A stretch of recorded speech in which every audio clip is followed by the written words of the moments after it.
안녕하세요. 오늘은 많은 분들이 걱정하고 계신 무릎 관절 건강에 대해서 말씀드리겠습니다. 특히 수술 없이 무릎을 지킬 수 있는 방법에 대해 차근차근 설명드리겠습니다. 무릎은 우리가 매일 사용하는 관절 중에서도 특히 중요한 부위입니다. 걷거나 뛸 때뿐 아니라 앉고 일어나는 동작 하나하나에 관여하기 때문에 무릎이 불편해지면 삶의 질이 크게 떨어집니다. 그래서 많은 분들이 무릎 통증이 생기면 바로 수술을 떠올리기도 합니다. 하지만 실제로는 대부분의 무릎 질환이 수술 없이도 관리가 가능하다는 사실을 알고 계셨나요?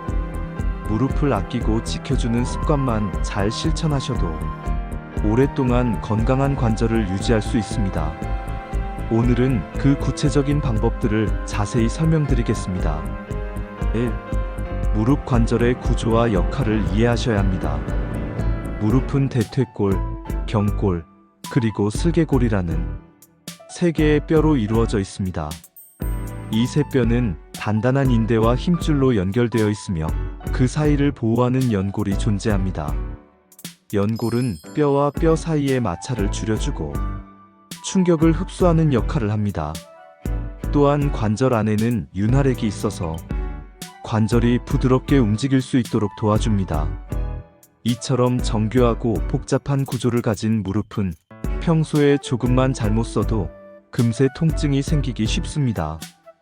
따라서 무릎을 지키기 위해서는 이 구조에 맞는 생활 습관을 유지하셔야 합니다. 수술이 필요한 경우는 아주 제한적이라는 점을 알고 계셔야 합니다.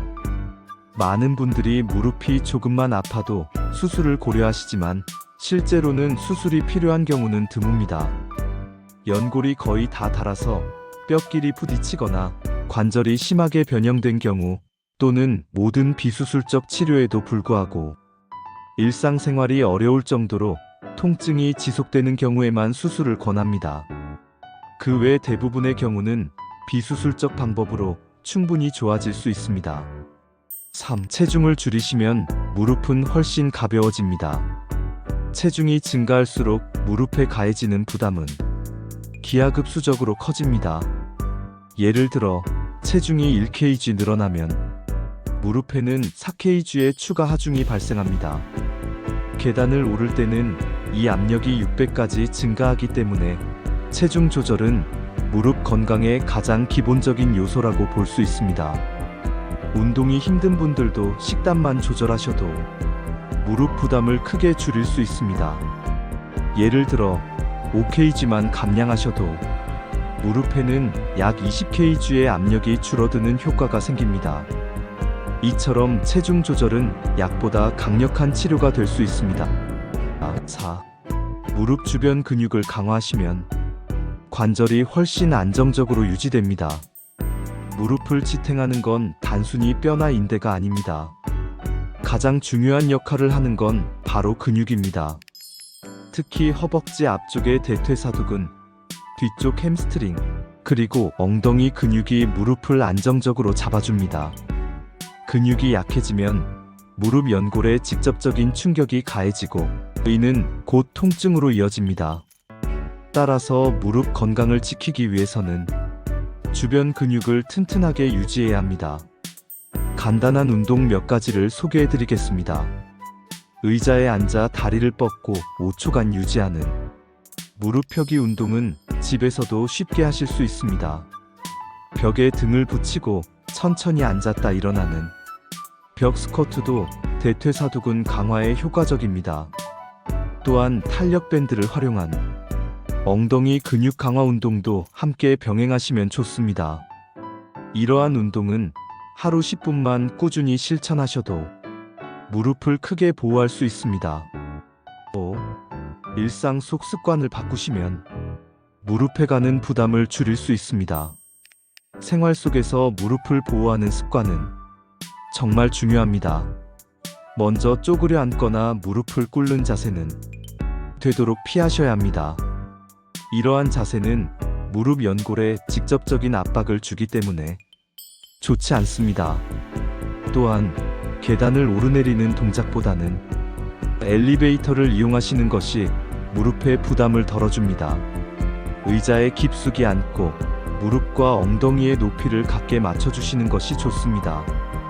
그리고 앉았다 일어설 때는 무릎이 안쪽으로 모이거나 바깥쪽으로 벌어지지 않도록 주의하셔야 합니다.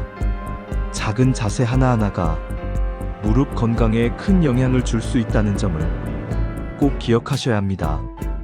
6. 통증이 느껴질 때는 적절하게 냉찜질과 휴식을 병행하셔야 합니다. 무릎에 염증이 생기거나 붓는 느낌이 있을 때는 냉찜질이 도움이 됩니다. 냉찜질은 하루에 34회, 15분 정도씩 해주시면 염증을 줄이고 통증을 완화할 수 있습니다. 다만 통증이 있다고 무조건 쉬기만 하시면 오히려 근육이 더 약해지고 무릎이 불안정해질 수 있습니다. 그래서 냉찜질과 함께 가벼운 스트레칭이나 비충격 운동을 병행하시는 것이 좋습니다. 7. 필요할 때는 보조기구의 도움을 받으셔도 됩니다. 무릎이 약한 시기에는 무릎 보호대나 지지대를 사용하는 것이 도움이 될 수 있습니다. 보조기구는 무릎의 움직임을 제한하고 불안정한 관절을 안정시켜주는 역할을 합니다. 특히 외출할 때나 장시간 서 있어야 할 때는 보조기구를 착용하시면 도움이 됩니다. 하지만 보호대를 너무 자주 사용하시면 오히려 근육이 약해질 수 있으니 병행 운동을 반드시 해주셔야 합니다. 8. 약물 치료와 물리 치료도 적극적으로 활용하실 수 있습니다. 약물 치료는 통증이 심할 때 단기간 사용하시면 효과가 좋습니다. 소염진통제는 염증을 가라앉히고 물리치료는 관절 주위의 혈류를 개선해 회복을 돕습니다.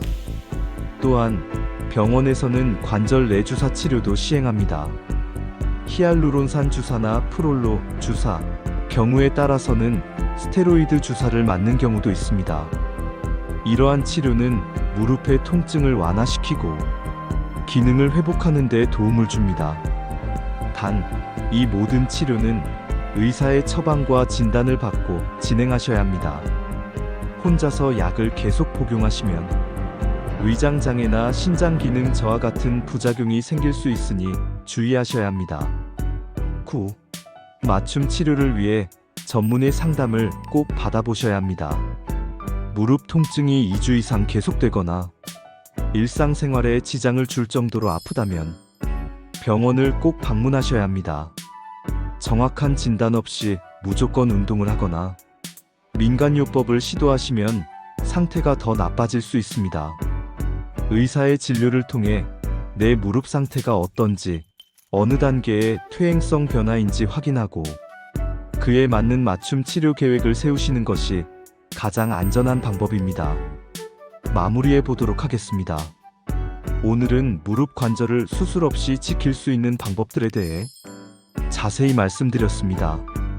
무릎은 한번 손상되면 되돌리기 어렵지만 지금부터라도 관리를 잘 하신다면 건강한 무릎을 오래 유지하실 수 있습니다.